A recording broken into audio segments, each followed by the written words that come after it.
one of the principal criticisms of public money, that, oh, it's a fixed money supply, the economy will grind to a halt and so on, won't be flexible, won't be dynamic.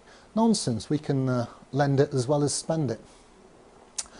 So in that case, we add on these two new money flows. The state lends it to, well, we don't want to lend it to any Tom, Dick or Harry perhaps. We want credit-worthy, what we might call principal borrowers. Typically a bank. And the banks could perhaps participate in reverse auction. The state could say, well, here's 100 billion new money, we're going to lend it to the best bids. Okay, you guys submit your IOUs and we'll choose the best one. So it's a nice free market way of doing it. It has a side effect that wholesale interest rates are set by the market and so on. So don't get fazed by people saying that our money supply is fixed and inflexible. There's other ways of doing it. Obviously the state can lend zero interest to public infrastructure projects as well. I'm just highlighting this because it's something I've been discussing with Bill Still, who's on the libertarian ticket, and he wants some free market answers to meet his critics.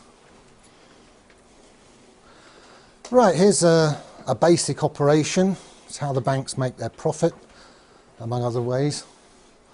It's the main way they do it. So banks have this neat way of adding numbers to your loan.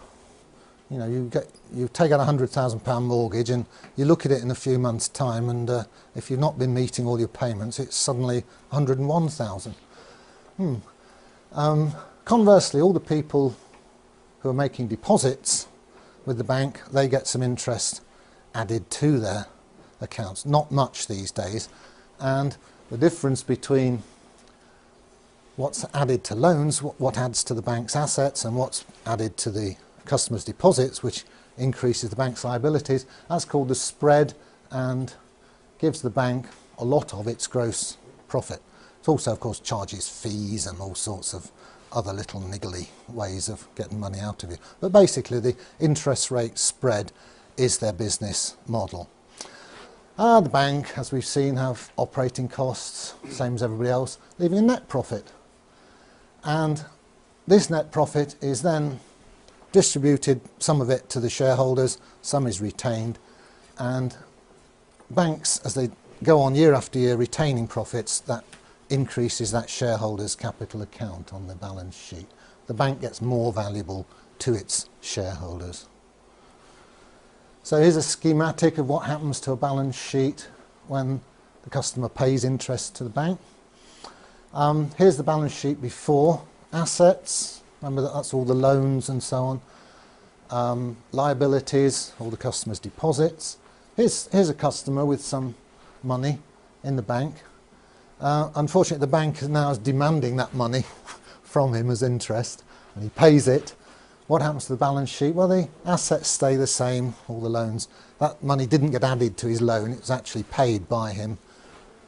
Where does it go? Well, schematically, it ends up in the shareholders' capital account here, which grows by that amount. Other liabilities stay the same. Obviously, it goes through, in formal real-world accounting, it will go through the profit and loss account. But profit and loss accounts are regularly reconciled into the balance sheet.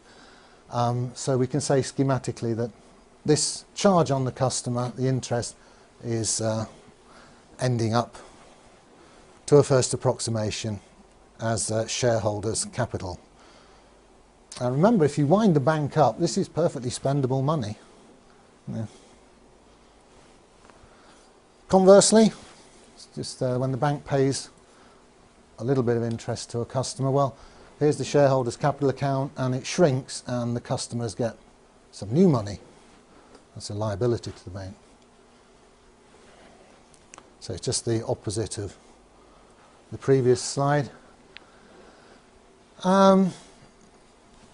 There's the gross interest charged on loan. There's the interest paid back to depositor. The difference is the gross profit, which it's sort of a bit skew that it accumulates on the liability side of the bank's balance sheet, but all that means is that the shareholders have dibs on it, should the bank be wound up. Okay, I'll switch tack now to the basic structure of the UK banking system, which is a two-tier system. There's a bunch of banks, high street banks, Lloyds, HSBC and Barclays, etc. And the customers interface with those commercial banks. We deposit our money there and we take loans from them.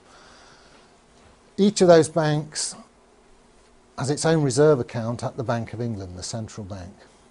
As we'll see, the numbers here that the banks have on their asset side have different qualities to the numbers here, the ones we get to use, our renter currency. We can't get our hands on the stuff there, unfortunately, although we own it, the bank. So here's a schematic of the two-tier money system. Here's us out here in the economy using what are called broad money numbers. Those ones that have been lent into existence, they're just called broad money. There's a lot more of them than what's called the base money, which circulates between the banks.